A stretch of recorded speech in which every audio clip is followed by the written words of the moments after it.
Assalamualaikum warahmatullahi wabarakatuh. Kami kelompok 5 akan mempresentasikan tugas akhir mengenai mata kuliah data mining yang berjudul Komparasi Performansi Algoritma K-Nearest Neighbor atau KNN dan Logistic Regression terhadap prediksi pasien yang terkena penyakit diabetes. Perkenalkan anggota dari kelompok 5 yaitu ada Laili Atiyah dengan NPM 0651222146, ada Ananda Dias dengan NPM 0651222147, lalu Syahrina Aryani Desti dengan NPM 0651222159, dan terakhir ada Riri Handini dengan NPM 0651222121.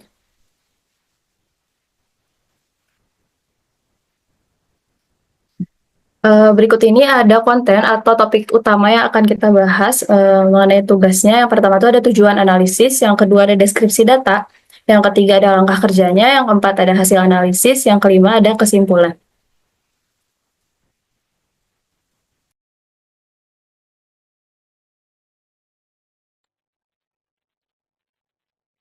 Selanjutnya ada tujuan analisis di sini pertama yaitu membandingkan performa algoritma klasifikasi, di mana di sini tuh membandingkan performa algoritma KNN dan logistic regression dalam memprediksi risiko diabetes berdasarkan variabel kesehatan.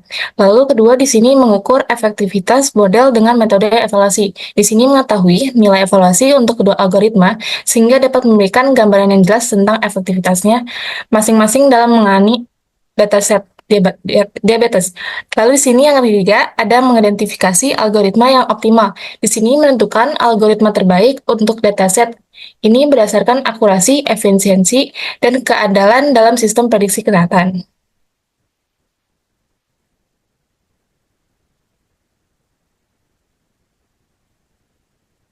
Selanjutnya di sini ada deskripsi datanya. Di sini merupakan data sekunder dan diperoleh melalui situs Kaggle. Di sini dalam formatnya itu yaitu CSV dan diunggah melalui Uchi Machine Learning Repository. Terus di sini juga database yang digunakan, dataset yang digunakan yaitu dataset di diabetes database, yaitu dataset prediksi diabetes yang merupakan kumpulan data medis dan demografis pasien yang mencakup berbagai variabel penting. Dataset ini terdiri dari 768 entity dengan 9 variabel.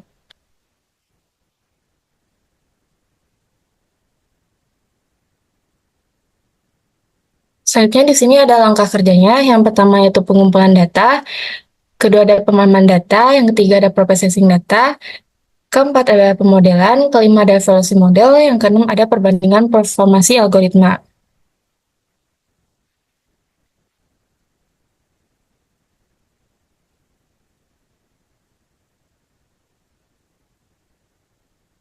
Selanjutnya, di sini ada pengumpulan datanya.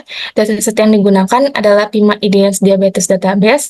Dataset ini berisi data medis dari wanita suku Prima berusia 21 tahun ke atas. Terdapat 768 baris dan 9 variabel atau kolom. Dataset ini diperoleh melalui platform Kaggle melalui tautan tersebut. Coba ini.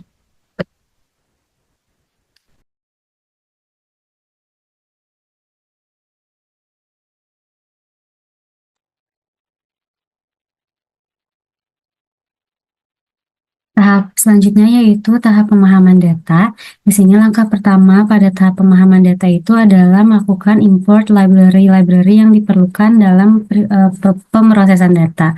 Terdapat beberapa library. Yang pertama itu ada Pandas yang digunakan untuk manipulasi dan analisis data tabular. Ada NumPy untuk menyediakan operasi komputasi numerik. Lalu ada Matplotlib, PyPlot itu gunanya untuk visualisasi. Ada juga Seaborn dan Missino yang digunakan untuk visualisasi data.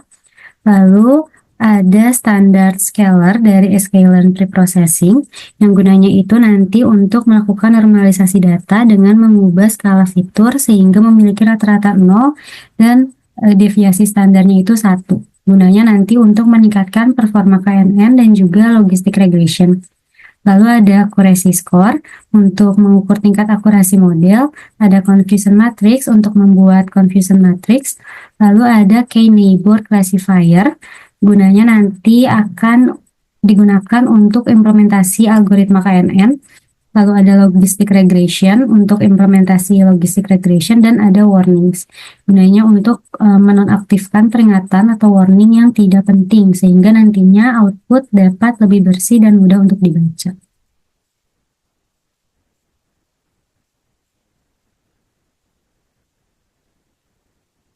Langkah selanjutnya dalam pemahaman data itu adalah upload dan juga menampilkan dataset. Jadi dataset 5 Indians tadi, dataset diabetes yang telah kita peroleh dalam bentuk CSV, kemudian kami import ke dalam Google Colab dan disimpan dalam bentuk data frame menggunakan library Pandas. Gunanya adalah untuk memastikan proses upload berhasil dan juga untuk menampilkan struktur serta konten dataset. Setelah diupload nanti akan ditampilkan datasetnya. Nah, lalu di sini menampilkan 5 data teratas dengan menggunakan fungsi dfhead dari Pustaka Pandas. Gunanya itu adalah untuk menampilkan 5 data teratas sehingga nantinya dapat lebih mudah untuk memahami format dan juga tipe data dari masing-masing kolom.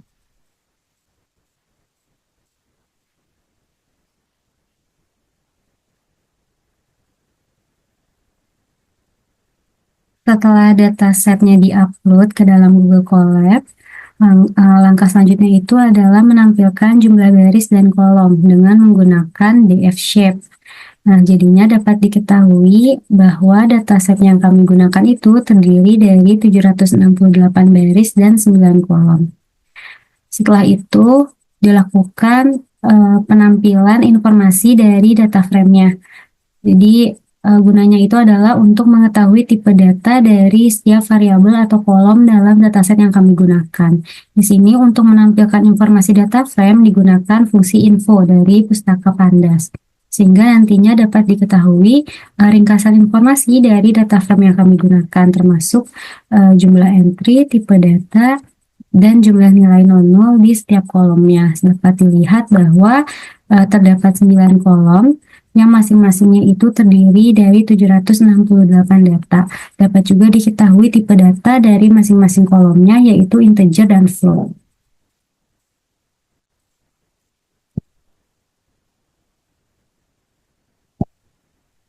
Setelah itu masuk ke tahapan selanjutnya, yaitu tahap pre-processing data.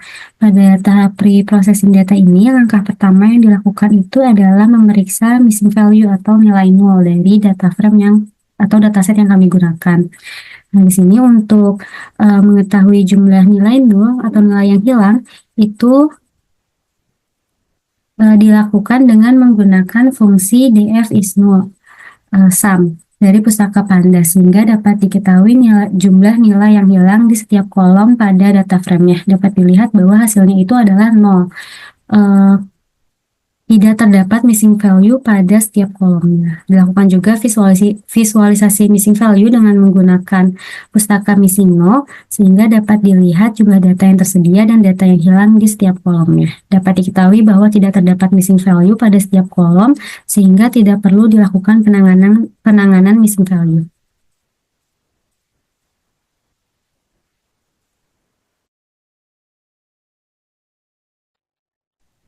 Lalu langkah selanjutnya dalam preprocessing data dilakukan pemeriksaan outlier dengan menggunakan boxplot.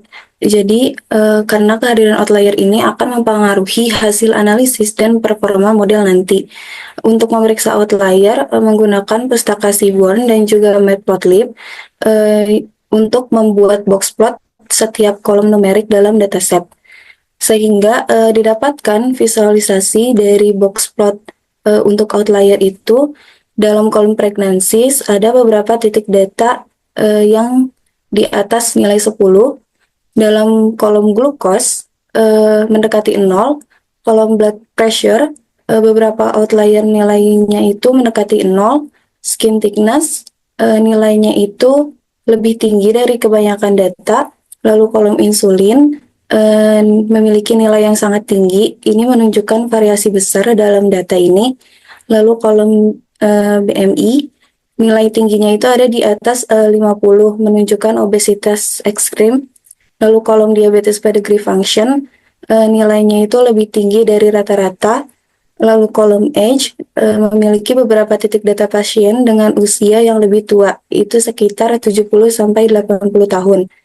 Lalu pada kolom outcome tidak terdapat outlier yang terdeteksi karena dalam bentuk biner.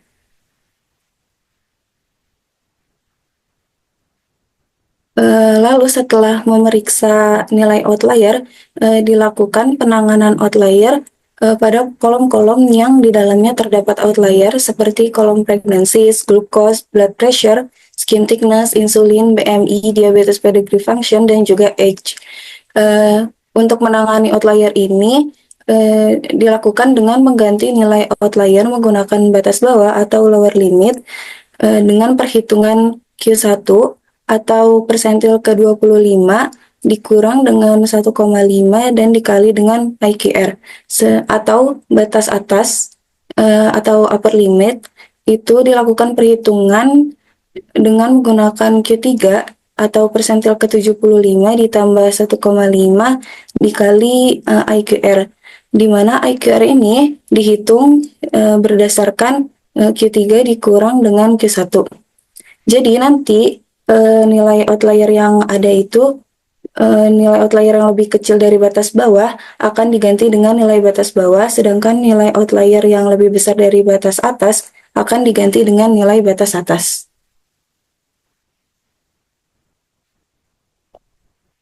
Reprocessing data yang dilakukan selanjutnya yaitu analisis deskriptif, di mana analisis ini untuk memperoleh gambaran umum statistik dari dataset dengan menggunakan metode DF Describe. Jadi nanti analisis deskriptif ini akan memberikan ringkasan statistik dari setiap kolom numerik dalam dataset, seperti nilai rata-rata, standar deviasi, nilai minimum, nilai maksimum, dan juga kuartil.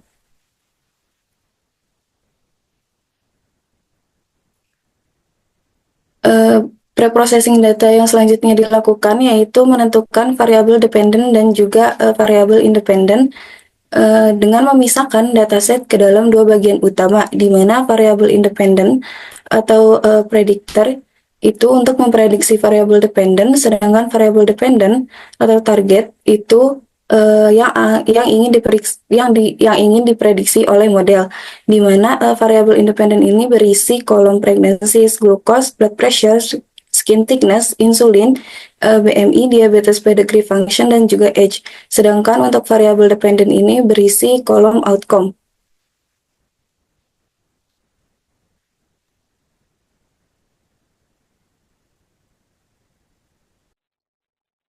Selanjutnya itu masih dalam tahap preprocessing data, di mana setelah ditentukan variabel dependen sama independennya, kita tuh membuat trend case. Trend case tuh kayak pembagian dataset gitu, menjadi dua bagian, yaitu ada data latih atau training set dan data ujinya yaitu test set. Nah, data latih itu buat melatih modelnya, sedangkan data uji itu untuk evaluasi performa dari si modelnya. Nah, pembagian ini tuh dilakukan menggunakan fungsi train test fit. Proporsinya tuh 80% untuk data latih, 20% atau sisanya tuh untuk data uji. Dengan beberapa parameter yaitu ada shuffle sama dengan true. Itu tuh artinya kami memastikan datanya tuh diacak sebelum pembagian. Yang kedua tuh ada stratify sama dengan Y, digunakan untuk menjaga distribusi kelasnya gitu, biar tetap seimbang antara data latih dengan si data ujinya. Yang ketiga ada penerapan random state sama dengan 42. Itu tuh membuat hasil pembagiannya tuh konsisten setiap kali kodenya dijalankan.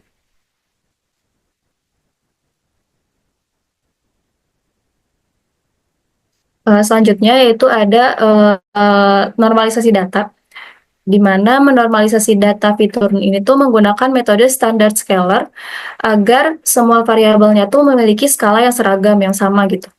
Normalisasi ini tuh dilakukan dengan cara mengubah nilai-nilai pada data sehingga memiliki rata-ratanya tuh sama dengan 0 dan standar deviasi sama dengan 1. Proses ini tuh diawali dengan menghitung rata-rata dan standar deviasi dari si data latihnya atau extrain menggunakan metode fit, kemudian mentransformasi data latih dan data uji atau X-test menggunakan metode transform.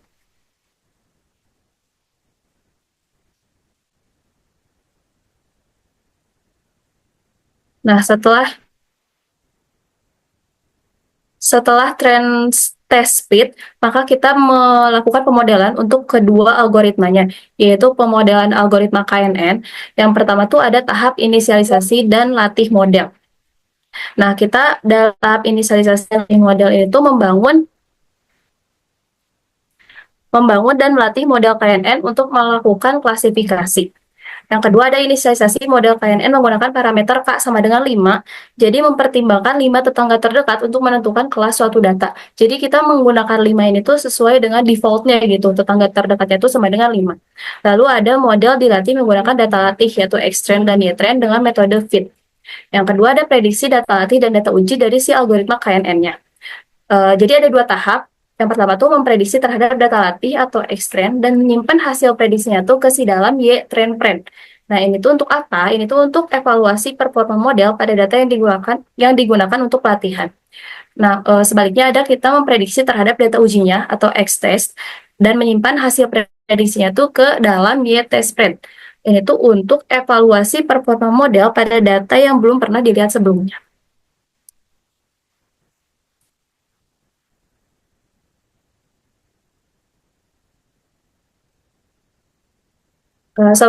Sebelumnya tadi kita udah melakukan pemodelan untuk algoritma KNN, maka sekarang kita melakukan pemodelan untuk algoritma logistic regression.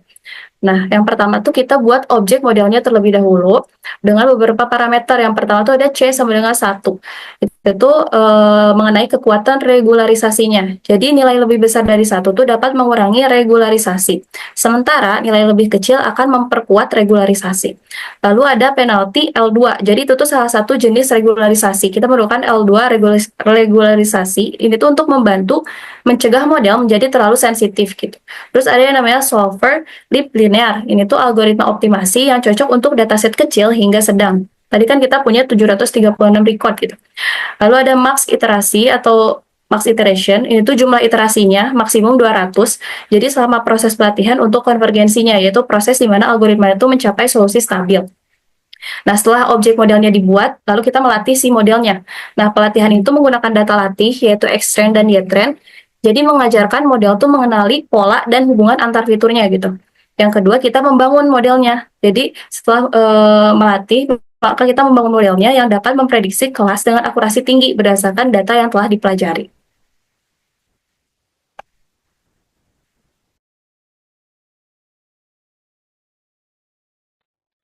Selanjutnya ada evaluasi model. Di sini itu menghitung metrik evaluasi untuk model KNN. Di sini terdapat akurasi untuk data latihnya itu 82,08%. Dihitung dengan membandingkan prediksi model pada data latih, yaitu YTrain-Pred dengan nilai aktual yaitu YTrain.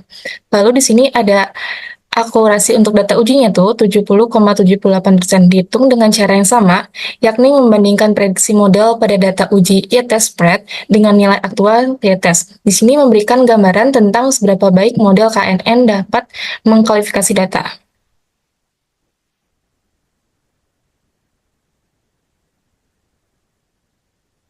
Selanjutnya di sini membuat conversion metric dari data uji dan data latih. Di sini pada data uji dibuat dan divisualisasikan conversion metricnya ini untuk mengevaluasi kinerja model KNN pada data uji, menggambarkan perbandingan antara prediksi model dan nilai aktual dari data uji. Di sini pada data latih juga dibuat dan divisualisasikan conversion metric untuk mengevaluasi kinerja model KNN pada data latih, menggambarkan perbandingan antara prediksi model dan nilai aktual dari data latih. Lalu di sini juga dapat membantu memahami sejauh mana model berhasil dalam mengklasifikasikan data dan mengidentifikasikan potensi kesalahan klasifikasi baik positif dan maupun negatif.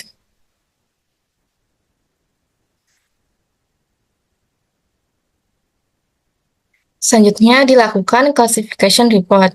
Pada tahap ini dapat ditampilkan classification report untuk mengevaluasi kinerja model KNN pada data uji dan data latih. Di sini terdapat precision, recall, advanced score, sama support. Di mana precision ini tuh untuk mengukur seberapa banyak prediksi positif yang benar di antara semua prediksi positif yang dibuat oleh model. Lalu di sini ada recall untuk mengukur seberapa banyak kasus positif yang benar-benar terdeteksi oleh model dari total kasus positif yang sebenarnya. Selanjutnya ada advanced score, yaitu untuk harmonik dari precision dan recall untuk memberikan keseimbangan antara keduanya. Terakhir ada support untuk jumlah, intens, dan pada masing-masing kelas.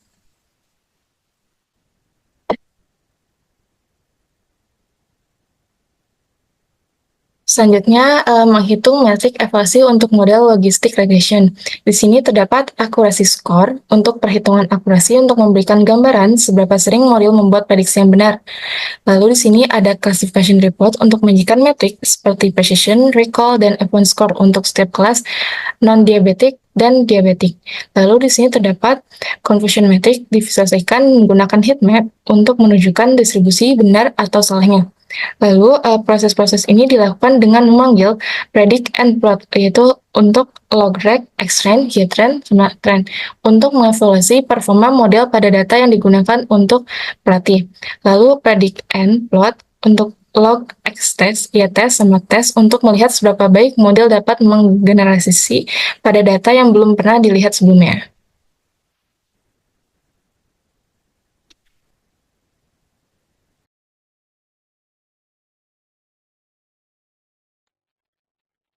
Langkah selanjutnya yaitu melakukan perbandingan performansi algoritma KNN dan juga logistic regression.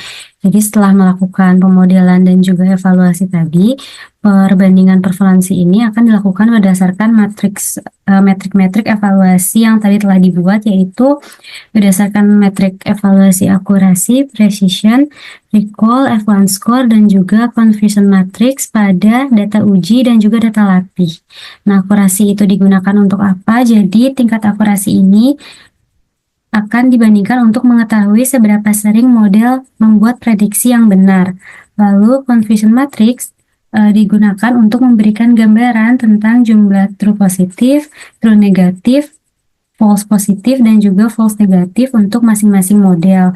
Sehingga perbandingan ini akan membantu memahami di mana prediksi itu lebih sering terjadi kesalahan.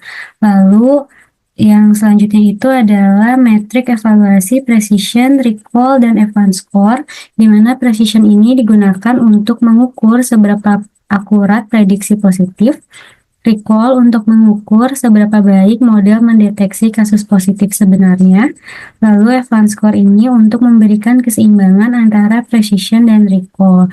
Dengan menggunakan metrik-metrik ini pada kedua algoritma, nantinya dapat ditentukan mana yang lebih unggul dalam memprediksi pasien diabetes dan juga non-diabetes.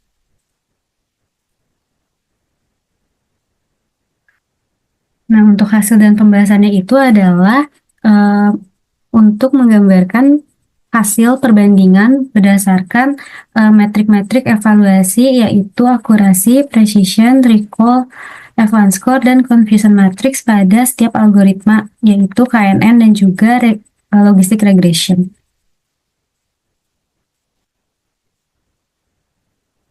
Nah, untuk yang pertama yaitu nilai akurasi. Di sini ada perbandingan akurasi terhadap data uji. Jadi dapat dilihat untuk model KNN, nilai akurasinya itu pada data uji adalah 70,78%, sedangkan logistic regression itu lebih rendah yaitu 70,13%.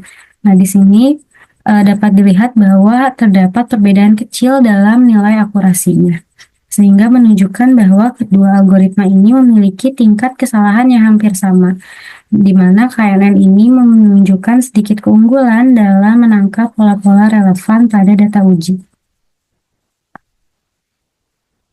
Lalu, sedangkan untuk KNN itu sensitif terhadap nilai K dan kemungkinan outlier, namun performanya itu lebih tinggi, hingga menunjukkan kemampuan adaptasi terhadap data uji. Sedangkan untuk logistic regression, meskipun akurasinya sedikit lebih rendah, tetapi hasilnya stabil. Stabilitas akurasi mengidentifikasi bahwa kemampuan generalisasi yang baik meskipun ada variasi dalam data. Selain melakukan perbandingan pada data uji, dilakukan juga perbandingan pada data latih untuk mengetahui kemampuan model terhadap data yang memang sudah dikenal, yaitu data latihnya. Dapat dilihat bahwa KNN ini nilainya lebih tinggi, yaitu 82,08%, sedangkan logistic regression itu hanya 79,64%. Untuk KNN menunjukkan kemampuan lebih baik dalam mempelajari pola pada data latih, akurasinya tinggi tapi mengidentifikasi adanya potensi overfitting. Karena KNN ini sensitif terhadap pemilihan parameter nilai K yang dapat mempengaruhi stabilitas model. Sedangkan untuk logistic regression ini akurasinya lebih rendah dibandingkan KNN, namun menunjukkan performa yang lebih stabil karena menggunakan regularisasi, sehingga lebih kecil untuk kemungkinannya dalam mengalami overfitting.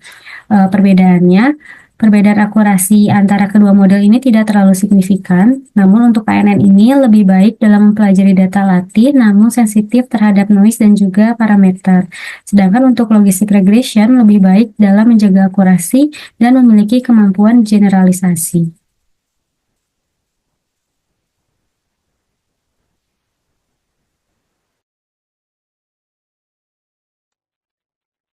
Selanjutnya yaitu perbandingan dari nilai precision, recall, dan juga advanced score pada data uji. Dapat dilihat untuk klasifikasi non-diabetik, hasil dari precision ini didapatkan sebesar 75% dari pasien yang diprediksi sebagai non-diabetik oleh KNN maupun logistic regression itu memang benar-benar non-diabetik. Lalu untuk hasil recall, KNN memiliki nilai recall sebesar 82%, sedangkan logistic regression memiliki nilai recall sebesar 81%. Ini menunjukkan bahwa KNN itu sedikit lebih baik dalam mengidentifikasi pasien yang benar-benar non-diabetik, meskipun perbedaan dengan logistic regression itu kecil. Lalu hasil advanced score-nya didapatkan bahwa adanya keseimbangan antara precision dan juga recall pada klasifikasi non-diabetik, sehingga performa KNN maupun logistic regression dalam mendeteksi pasien non-diabetik itu sama baiknya. Sedangkan untuk yang klasifikasi diabetik, hasil precision KNN ini memiliki precision sebesar 60%, sedangkan logistic regression ini memiliki precision sebesar 59%.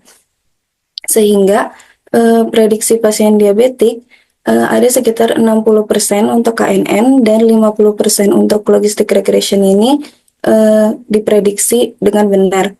Lalu hasil recall menunjukkan kedua model hanya berhasil mendeteksi separuh dari total pasien yang sebenarnya diabetik karena hasilnya sama-sama sebesar 50%.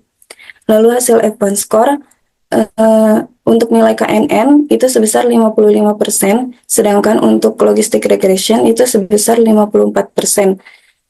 Jadi ini menunjukkan adanya keseimbangan antara precision dan juga recall untuk prediksi diabetik, walaupun pada nilai advanced score KNN sedikit lebih unggul.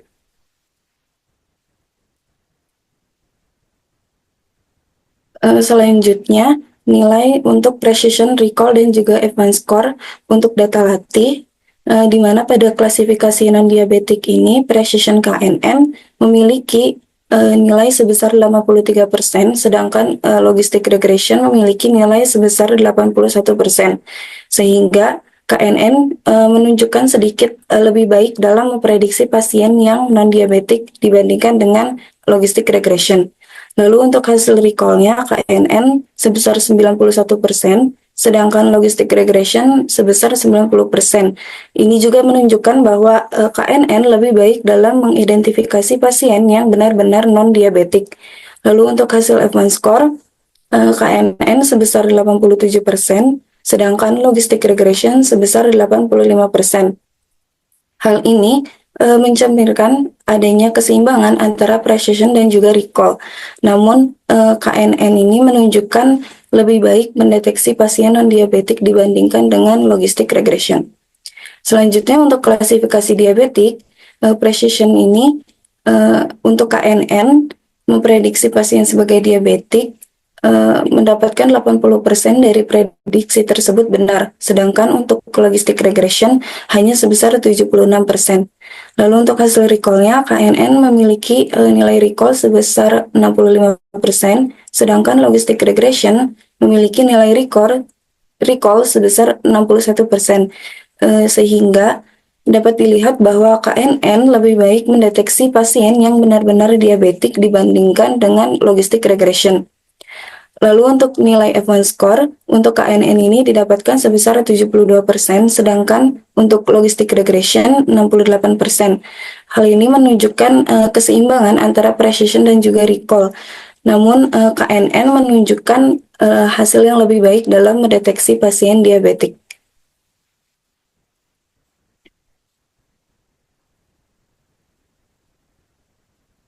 Selanjutnya, confusion matrix untuk data uji, di mana confusion matrix untuk KNN ini didapatkan bahwa adanya true negatif sebanyak 82 sampel non-diabetik diprediksi dengan benar sebagai non-diabetik, lalu false positif sebanyak 18 sampel non-diabetik diprediksi secara keliru sebagai diabetik, lalu false negatif sebanyak 27 sampel diabetik diprediksi secara keliru sebagai non-diabetik, lalu true positif sebanyak 27 sampel diabetik diprediksi dengan benar sebagai diabetik.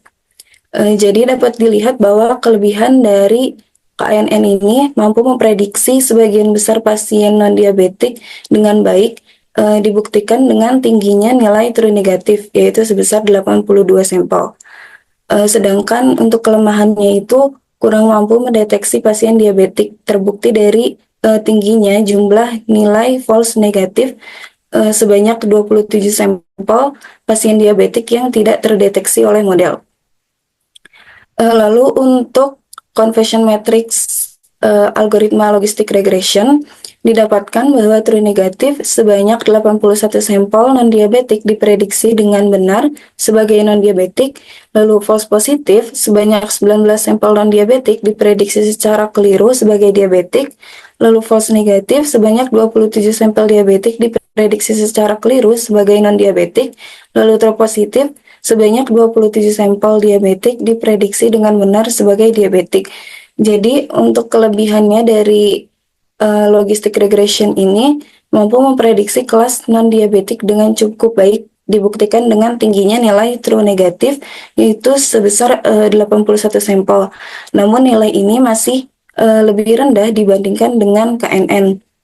Sedangkan untuk kelemahannya itu masih banyak kesalahan prediksi pada kelas diabetik, dibuktikan dengan tingginya nilai false negatif yaitu sebanyak 27 sampel, dan juga memiliki jumlah kesalahan prediksi false positif yaitu sebanyak 19 sampel yang sedikit lebih tinggi dibandingkan dengan KNN. Selanjutnya yaitu ada confusion matrix untuk si data latih, di mana dengan keterangan 0 tuh non-diabetik, 1 tuh sama dengan diabetik. Untuk kinerja model KNN, setelah dianalisis yaitu terdapat suatu true negatif dengan nilai 365 sampel non-diabetik diprediksi dengan benar sebagai non-diabetik. Lalu ada false positif sebanyak 35 sampel non-diabetik diprediksi secara keliru sebagai diabetik. Lalu ada false negatif sebanyak 75 sampel diabetik diprediksi secara keliru sebagai non-diabetik, dan ada true positif sebanyak 139 sampel diabetik diprediksi dengan benar sebagai diabetik. Dari kinerja model KNN itu dapat diketahui kelebihannya yaitu mampu mendeteksi kelas mayoritas atau non-diabetik dengan sangat baik karena tingginya true negatif yaitu sebesar 365 sampel. Kelemahannya yaitu kesulitan mendeteksi kelas minoritas atau diabetik dari tingginya false negatif sama dengan 75 sampel. Lalu kemampuan mendeteksi kelas diabetik itu kurang optimal meskipun true positif cukup signifikan yaitu sebesar 139 sampel.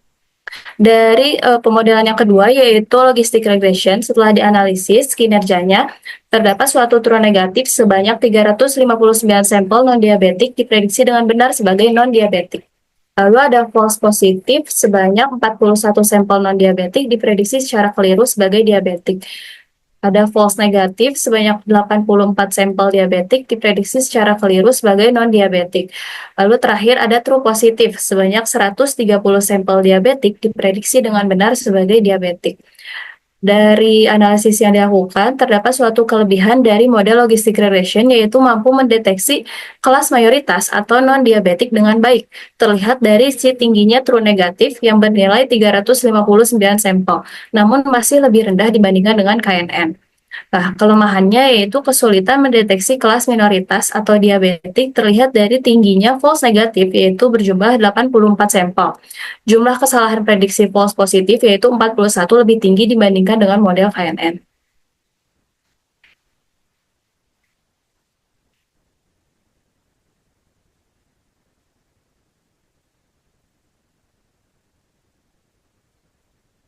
Lalu dari analisis yang kami lakukan, maka dapat disimpulkan berdasarkan evaluasi menggunakan akurasi, precision, recall, F1 score, sama confusion matrix. Berikut ini ada kesimpulan mengenai performa model KNN dan logistic regression. Yang pertama tuh berdasarkan si akurasi dan performa umumnya.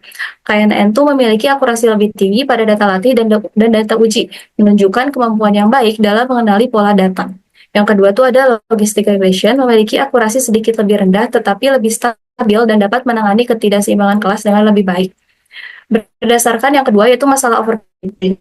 KNN rentan terhadap overfitting, terutama pada data latih yang sangat spesifik. Untuk logistic regression, lebih sedikit cenderung menghasilkan overfitting dan lebih stabil dalam menghadapi si data uji. Berdasarkan precision, recall, dan F1 score, untuk KNN tuh precision dan F1 score lebih tinggi pada kelas non-diabetik. Recall lebih rendah pada kelas diabetik. Jadi terdapat kesulitan mendeteksi kelas minoritas. Untuk logistic regression, berdasarkan precision recall score ini tuh memiliki nilai precision recall dan F1 score yang lebih seimbang gitu, terutama dalam mendeteksi kelas si diabetik. Berdasarkan confusion matrix, untuk KNN itu menunjukkan true positif dan false negatif pada kelas diabetik masih menjadi tantangan besar. Untuk logistic regression menunjukkan lebih baik mendeteksi si true negatif dan true positif pada kelas non-diabetik dan diabetik.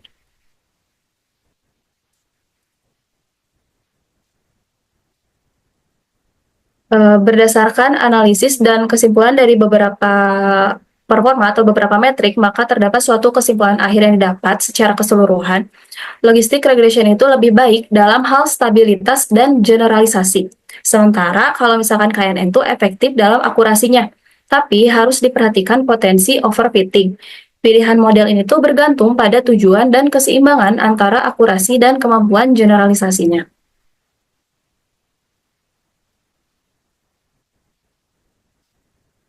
Terima kasih. Sekian yang dapat kelompok kami sampaikan. Mohon maaf apabila ada kekurangan. Wassalamualaikum warahmatullahi wabarakatuh.